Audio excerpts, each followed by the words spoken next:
৭ জানুয়ারি সকাল 10:30।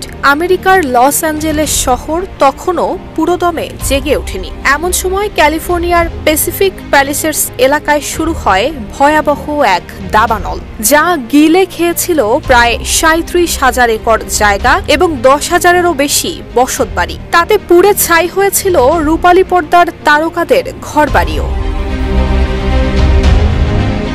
ঠিক তার ছায়া মারিয়ে গত ৪ জুলাই স্বাধীনতা দিবসের দিনই টেক্সাসে নেমে আসলো আরেক ভয়াবহতা। আকস্মিক বন্যায় গুয়াদালুপ নদীর পানি মাত্র ৪৫ মিনিটে বেড়ে যায় ২৬ ফুট, যার উচ্চতা একটি ২ তলা ভবনের সমান। নদীর ঢেউ এসে মুহূর্তেই ছিন্নভিন্ন করে দেয় কের কাউন্টির একটি নদীর ধারের ক্যাম্প মিস্টিক। ওয়ালটন এখন দেশের সীমানা পেরিয়ে পৌঁছে গিয়েছে ৫০টিরও বেশি দেশে।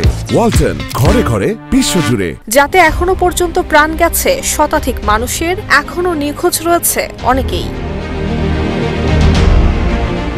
দুটি ভিন্ন তারিখ, ভিন্ন প্রদেশ, ভিন্ন প্রকৃতি। একই দেশের দুই প্রান্তে মাত্র কয়েক মাসের ব্যবধানে দুই বিপরীতমুখী দুর্যোগ ভয়াবহ রূপ নিল। কখনো আগুনে পুড়েছে পশ্চিম, কখনো আবার জলে ডুবেছে দক্ষিণ। এমন প্রেক্ষাপটে উঠেছে একটি প্রশ্ন, এটা কি শুধুই আবহাওয়ার খামখেয়ালিপনা, নাকি এর পেছনে রয়েছে আরো গভীর কোনো প্রতিক্রিয়া?